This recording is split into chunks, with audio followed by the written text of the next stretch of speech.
오늘 본문은 크게 세 부류의 사람들이 등장합니다.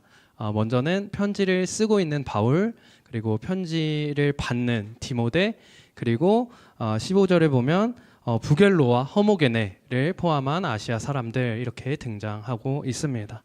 15절을 여러분들이 한 목소리로 읽어보도록 하겠습니다. 시작. 아시아에 있는 모든 사람이 나를 버린 일을 내가 아나니 그 중에는 부겔로와 허모게네도 있느니라. 부겔로와 허모게네는 바울을 떠난 사람이라고 성경은 이야기하고 있습니다. 그러면 우리는 자연스럽게 질문을 던질 수 있을 것 같습니다. 부겔로와 허모게네는 왜 바울을 떠났을까? 그들이 바울을 떠난 이유가 무엇이었을까 생각해 보게 됩니다. 이를 알기 위해서는 이제 디모데 후서가 작성되던 그 시기의 배경을 조금 대략적으로 살펴볼 필요가 있는데요. 당시 이제 바울이 편지를 쓰고 있었던 곳은 다름 아니라 감옥 안에서 이 편지를 쓰고 있었습니다. 저희가 지난주에 디모데전서를 살펴봤는데요. 디모데전서도 바울이 감옥 속에서 쓴 서신으로 알려져 있는데 디모데전서를 쓸 때 바울은 이제 그 가택연금 그 집 안에서 이제 갇혀 있었던 그런 상황이었고 그 이후에 풀려났다가 이제 다시 감옥에 갇히게 되었는데 이때는 이제 로마의 지하 감옥에 이제 갇혀 있었던 상황이었습니다. 또 상황적으로 살펴봤을 때는 바울이 이 로마 감옥 안에서 기다리고 있었던 것은 다름 아니라 그가 처형될 날을 기다리고 있었습니다.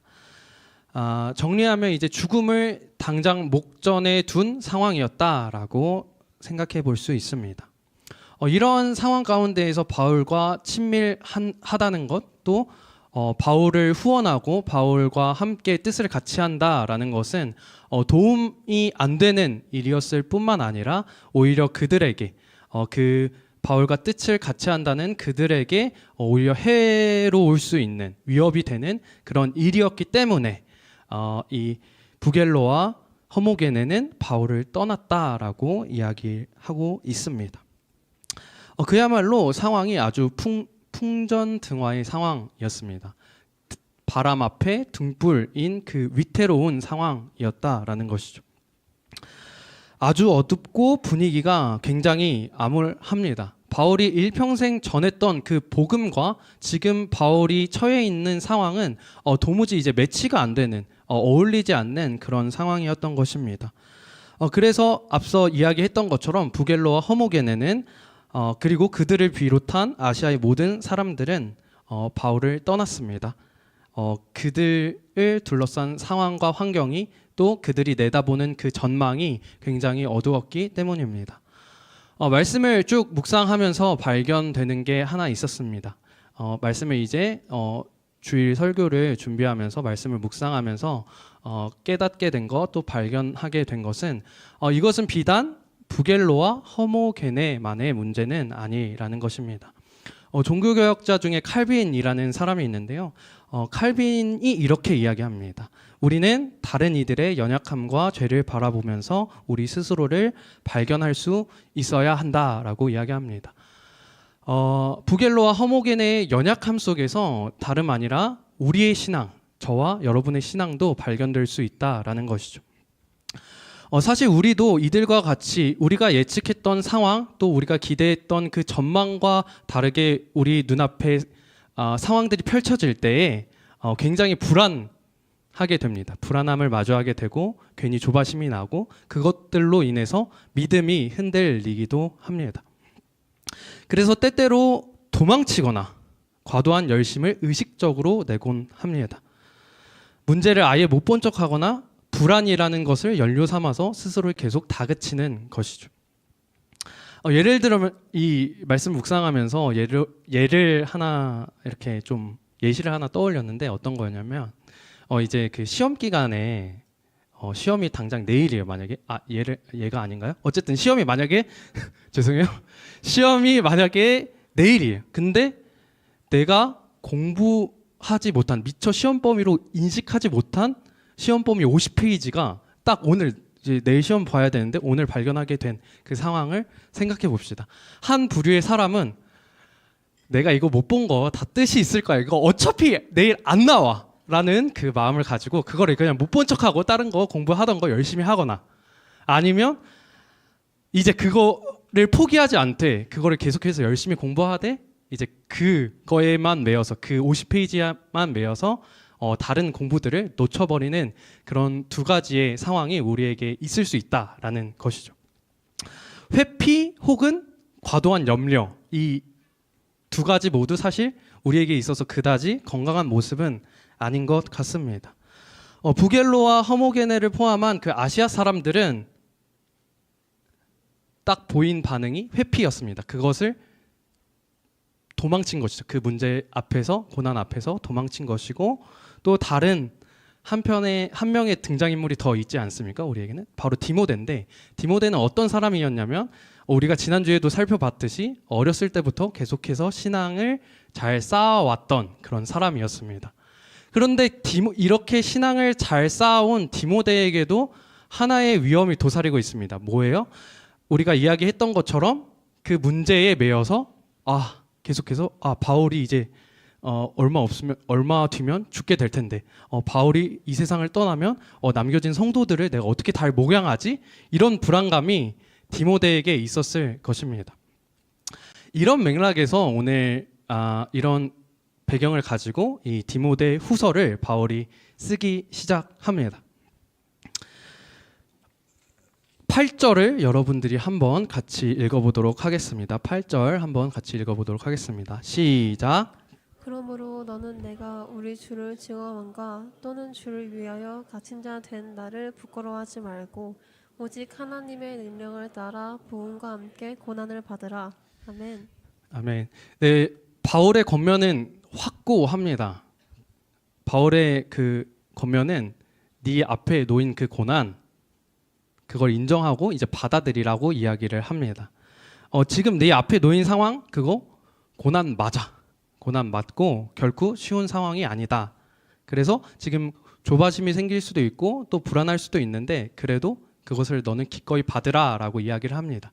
저는 이걸 또 이제 이렇게 쭉 읽어 내려가면서 참 마음 한켠이 되게 무거워졌어요. 왜냐하면 그런 원망 아닌 원망이 들었기 때문인데 그거는 이제 그 바울과 같은 그 대사도 그리고 뭐 디모데와 같은 어떤 훌륭한 사람만 그 사람이니까 가능한 권면 아닌가? 바울이 그러니까 디모데가 잘 자라왔다라는 것을 알고 있기 때문에 디모데의 신앙이 좋다라는 것을 알고 있기 때문에 할 수 있었던 권면 아닐까? 우리와는 너무 먼 이야기가 아닐까라는 생각이 들었기 때문입니다.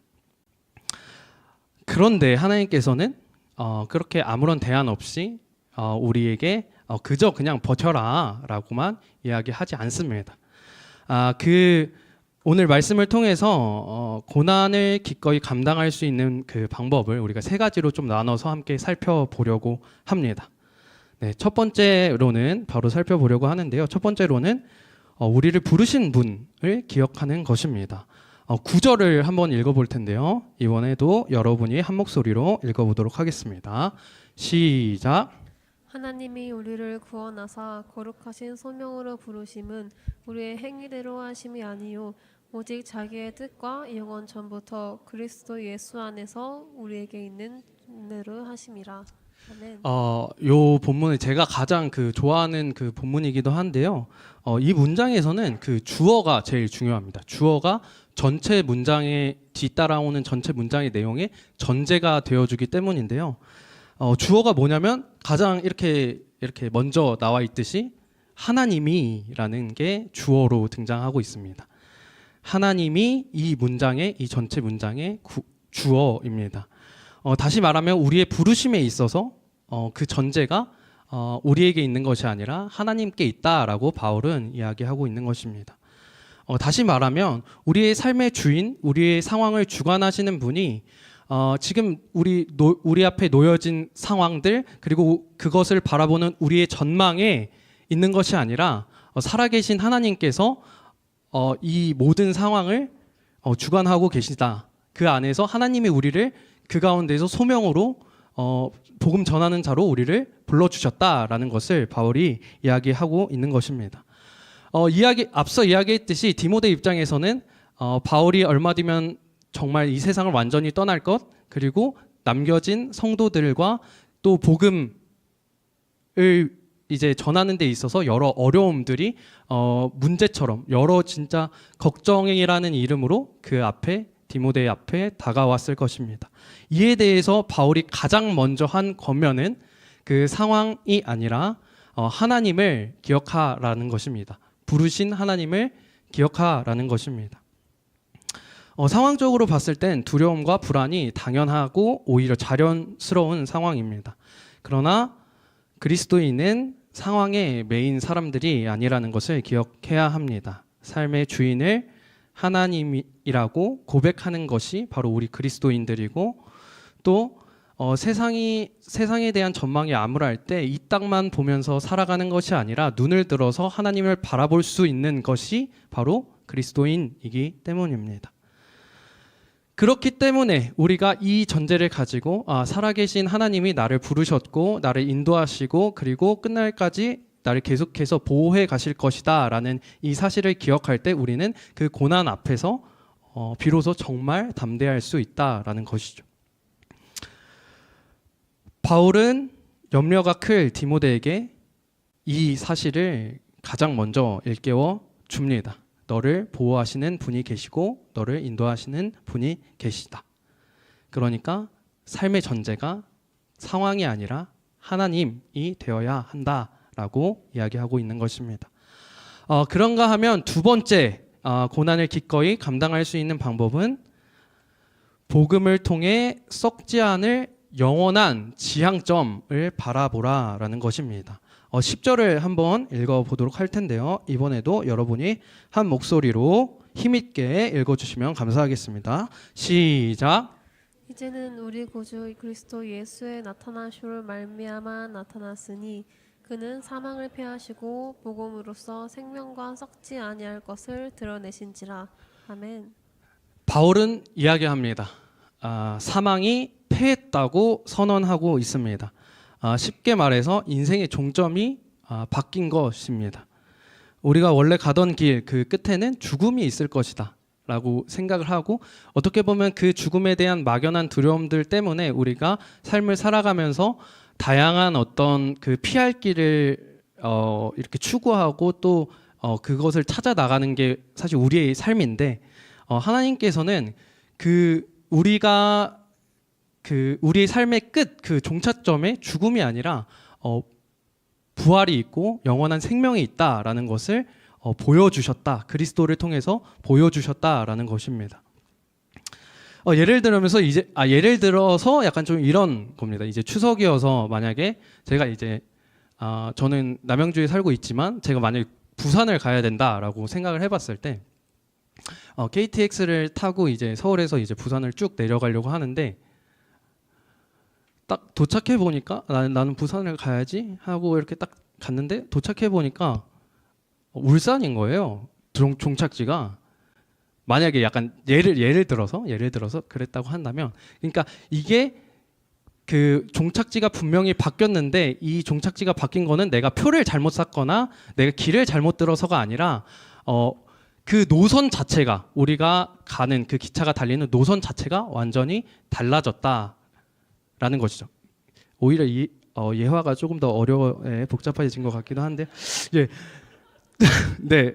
그래서 정리하면, 예를 들어서 우리가 살아가는 우리의 삶의 종착지, 그러니까 예수님 없는 삶의 종착지를 사람들이 생각했을 때는 그 죽음이 우리의 삶의 끝이다라고 생각했는데, 예수 그리스도께서 십자가를 통해서 우리에게 보여주신 건 무엇이냐면 그 죽음이 종착지가 아니라 그 죽음은 어떤 면에서 우리의 그 존재 양식을 영원한 그 육체로 덧입게 되어지는 그 존재 양식을 바꿔주는 그 하나의 과정으로서 죽음을 인식하게 함으로써 이 죽음에 대한 두려움을 없애주셨다라는 것이죠.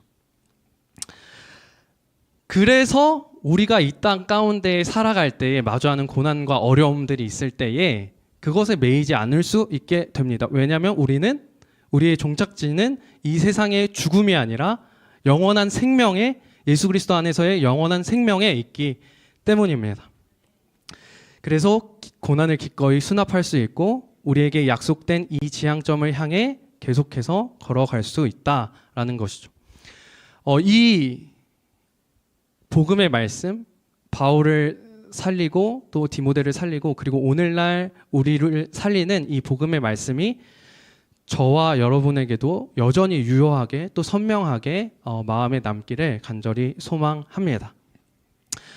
마지막으로 이제 세 번째 고난을 기꺼이 감당하는 방법은 복음을 지켜내실 예수 그리스도를 확신하라라는 것입니다. 이번에는 11절과 11절을 살펴보려고 하는데요. 이번에도 여러분이 한 목소리로 같이 읽어주시면 감사하겠습니다. 시작. 내가 이 복음을 위하여 선포자와 사도와 교사로 세우심을 입었노라.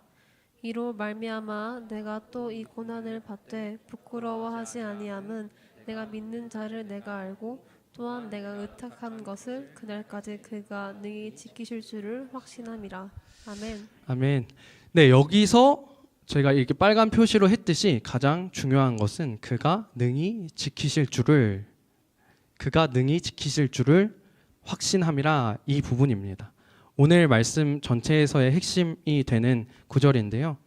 여기서 이제 바울이 의탁한 것을 이제 문맥으로 살펴보면 바울이 디모데에게 의탁한 것은 복음이라고 할 수 있습니다. 복음을 바울이 디모데에게 의탁하고 너에게 부탁하고 이제 바울은 떠나는데 그거를 이제 지키는 사람, 그거를 지키는 바울이 디모데에게 부탁하면서 이거 너가 이제 지켜야 돼. 너가 이제 이거의 총 책임자야. 너가 이거를 잘 지키고 전해야 돼. 이렇게 말씀하시는 것이 아니라 예수 그리스도께서 끝날까지 그 복음을 지키시겠다라는 그 약속을 우리에게 이 디모데 전서를 통해서 주고 계시다라는 것이죠. 하나님께서는 이 약속 안으로 우리를 부르신 것입니다. 우리가 이 복음을 위해서 어떤 기능적인 요소, 너가 복음을 잘 지키고 이거를 행하고 어떻게 전하고 이 기능적인 요소를 위해서 우리를 부르신 것이 아니라 하나님께서 이미 다 이루신 그 약속. 내가 이거 끝날까지 완전히 다 이뤄갈 거야. 다 그리고 예수 그리스도 안에서 다 성취했어. 근데 그럼에도 불구하고 그 안에서 우리를 그 약속 안에서 우리를 부르시고 계시다라는 것이죠. 이게 어떤 면에서는 그 사랑의 초청이다라고도 이야기해 볼 수 있을 것 같습니다. 예를 들어서 제가 이 말씀을 묵상하면서 들었던 그 예화 하나는 제가 이제 그 띠동갑 밑으로 이제 여동생이 하나 있는데 여동생이 이제 제가 한 20살 때 고등학생 때 20살 때 이제 여동생이 한 4-5살쯤 됐을 때 이제 그 제가 이제 밥을 먹고 이제 설거지를 하려고 하는데 여동생이 나도 설거지 그거 같이 하고 싶다라고 하는 거예요. 근데 이제 사실 이제 그 같이 하긴 했는데 사실 근데 이제 실제적인 도움이 되진 않잖아요. 오히려 뭔가 거품을 더 이렇게 옆에 발라놓은 걸 더 치워야 되고 물 쏟아놓은 곳들을 더 이제 치워야 되는 그런 번거로움이 추가되는데 저는 그때 그래도 그 설거지를 굉장히 기쁘게 했던 기억이 있는데 그것은 이제 내가 이 설거지를 잘 해내는 것 이게 초점이 여기에 있었던 게 아니라 제 동생과 그 함께하는 그 시간, 그 함께하는 시간을 통해서 우리 그 동생이 날 좋아하고 나도 동생을 참 좋아하는구나 이것들을 더욱더 풍성히 누리기 위해서 그 시간이 참 좋아서 이제 그 동생과 같이 이제 설거지를 했던 거거든요. 하나님께서 우리를 부르실 때도 바울을 부르시고 디모데를 부르시고 그리고 오늘 우리를 부르실 때도 마찬가지입니다. 앞서 이 그 두 번째 대지에서 살펴봤듯이 하나님께서 그리스도를 통해서 이미 완전한 구원을 이루셨습니다. 그럼에도 불구하고 하나님께서 우리를 부르시고 때때로 그 부르심에 합당한 삶을 살기 위하여서 번거로움과 또 이제 수고로움이 드는데도 불구하고 우리를 부르신 이유는 하나님께서 우리를 사랑하시기 때문에 그 사랑의 관계 안에서 그 약속의 관계 안에서 우리와 계속해서 교제하고 싶으시기 때문에 우리를 부르고 계신다라는 것이죠. 그런 의미에서 그 믿음에 대해서 우리는 다시 한번 생각해 볼 필요가 있습니다. 우리가 흔히 생각을 할 때 믿음이라고 하면 내가 하나님과 이 맞잡은 손을 꽉 쥐는 것이라고 생각하기 쉬운데 사실 이 하나님을 붙든 이 손에 힘을 더 주는 게 믿음이라기보다는 이미 내 이 손목, 내가 힘이 때로 빠져서 놓치더라도 하나님께서 내 손목을 잡고 계시다라는 사실을 인정하는 게 믿음, 더 바른, 더 온전한 의미의 믿음이라고 할 수 있습니다. 네, 이렇게 이해가 되셨죠? 이렇게 손목을 이렇게 손을 이렇게 맞잡고 있는 게 아니라 손을 맞잡고 있으면 내가 놓치면 이제 같이 놓치는 거잖아요. 근데 이제 손을 맞잡고 있는 관계가 아니라 하나님께서 나의 손목을 잡고 계셔서 내가 손을 놓치더라도 하나님께서 나를 붙들고 계신다. 이거를 인정하는 것이 우리의 참된 믿음일 줄로 믿습니다. 사랑하는 여러분, 그래서 우리는 이 고난 중에도 평안을 말할 수 있고 또 평안을 이야기할 수 있고 평안을 누릴 수 있습니다. 일시적인 상황에 흔들리지 않는 참된 평안이 나한테 있는 게 아니라 하나님의 그 의지와 하나님의 사랑에 있기 때문입니다. 우리가 붙들고 있는 것이 아니라 주님께서 우리를 붙들고 계시다라는 이 사실을 우리가 우리의 이야기로 수납할 때 정말 참된 평안을 누리게 됩니다. 주님께서 우리를 끝까지 붙드시고 그 복음을 끝까지 붙드시고 지켜주십니다.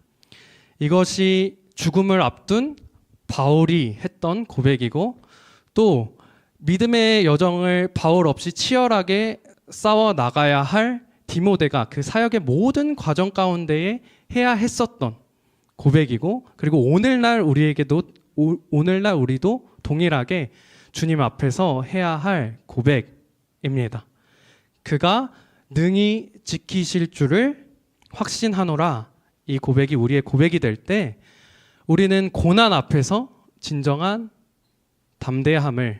담대함으로 나아갈 수 있게 됩니다. 이제 말씀을 맺으려고 합니다. 여러분의 그 삶 가운데에 또 삶의 현장 가운데에 어떤 어려움들이 있습니까? 여러분들의 삶은 좀 안녕하신지 묻고 싶습니다. 여러분의 눈앞에 펼쳐진 여러분들의 전망은 좀 어떠신가요?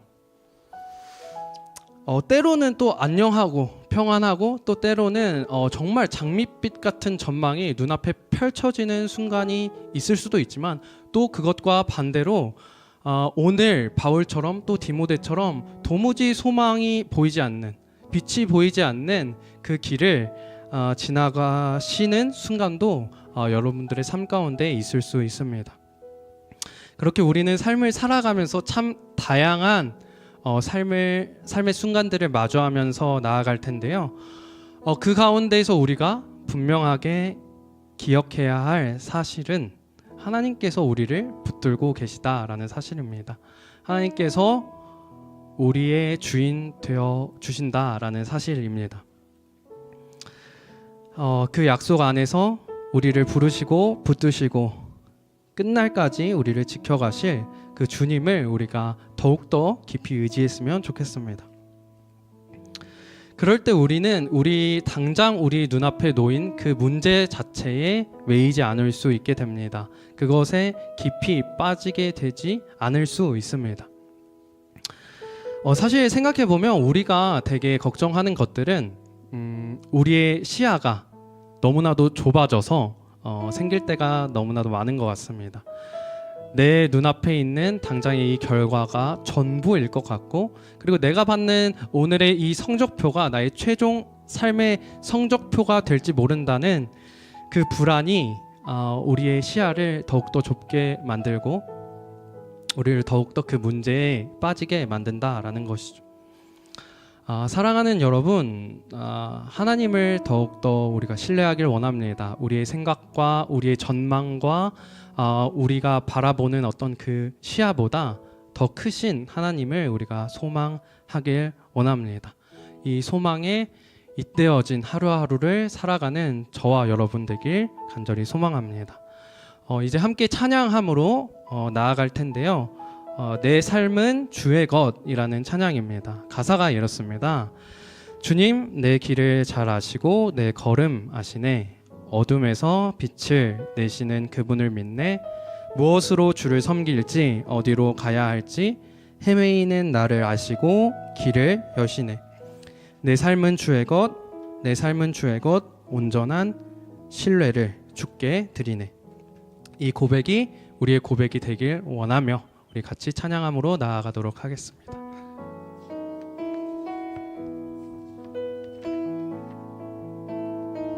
주님 내 길을 잘 아시고 내 걸음 아시네.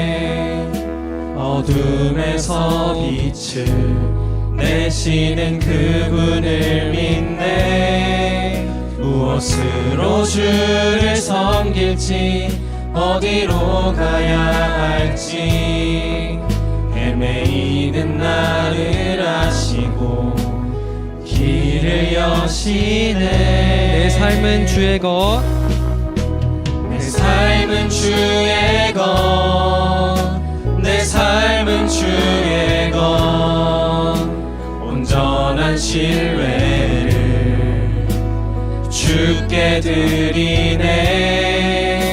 보이지 않아도 믿음으로 걷네.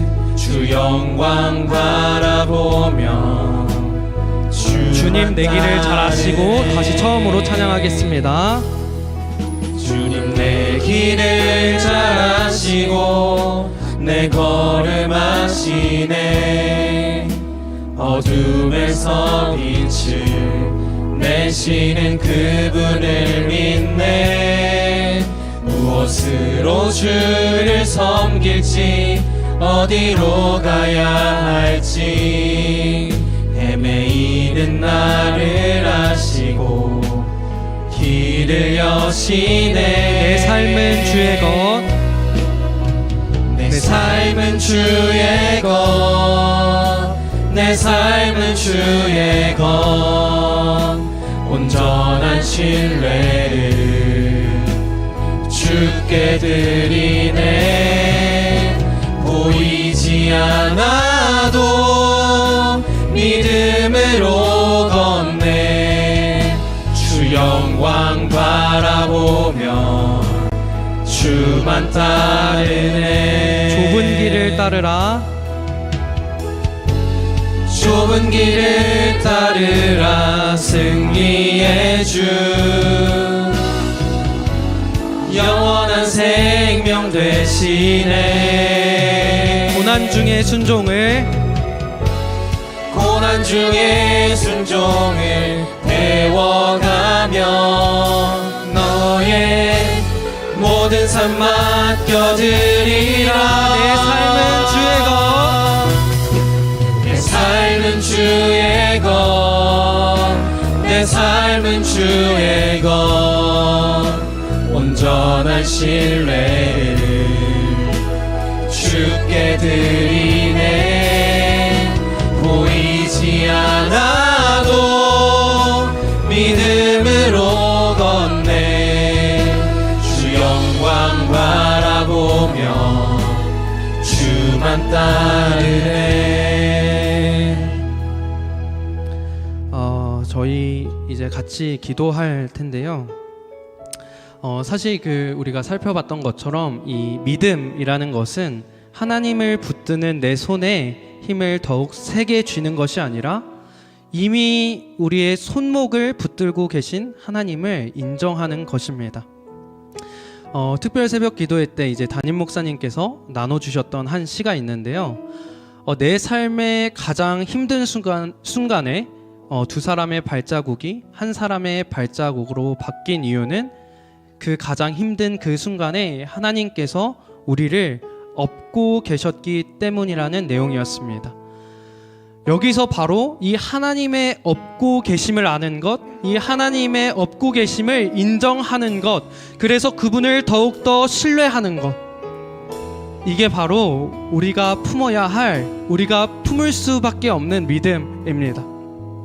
우리 삶 가운데 다양한 불안들, 다양한 염려의 이유들이 있을 수 있습니다. 막연한 미래에 대한 불안일 수도 있고, 또 관계에 관계에서 여러 문제가 있을 수도 있습니다. 그 걱정들이 우리의 삶을 성장시키는 데 분명 의미 있는 고민이고 씨름해야 할 지점입니다. 그러나 그것에 너무 매여 있지 않길 원합니다. 그 고민에 뛰어들기 이전에 우리의 손목을 단단히 붙들고 계시는 하나님을 기억하길 원합니다. 그래야 우리의 삶의 전제가 우리가 품는 전망이 아니라 하나님께서 주시는, 하나님께서 주신 그 약속에 기초한 소망이 될 수 있게 해달라고 우리 기도 제목 가지고 주여 한번 부르짖고 기도하시겠습니다. 주여, 은혜가 무한하신 주님, 우리가 기억하길 원합니다. 하나님, 주님과 맞잡은 그 손에 힘을 더욱더 세게 주는 것이 아니라 이미 우리의 손목을 붙들고 계시는 그 주님이 우리의 소망의 기초가 되신다는 사실을 우리가 기억하며 나아가길 원합니다.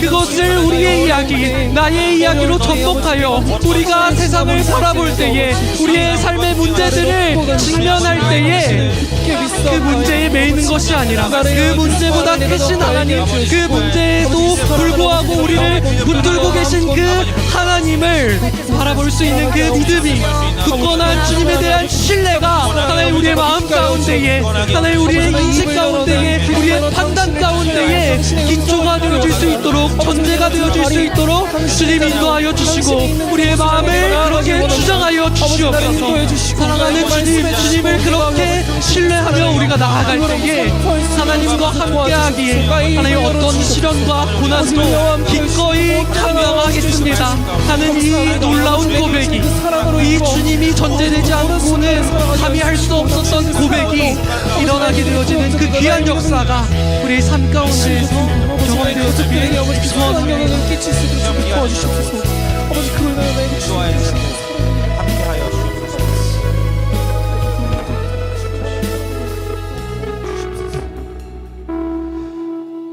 참 좋으신 주님, 감사합니다.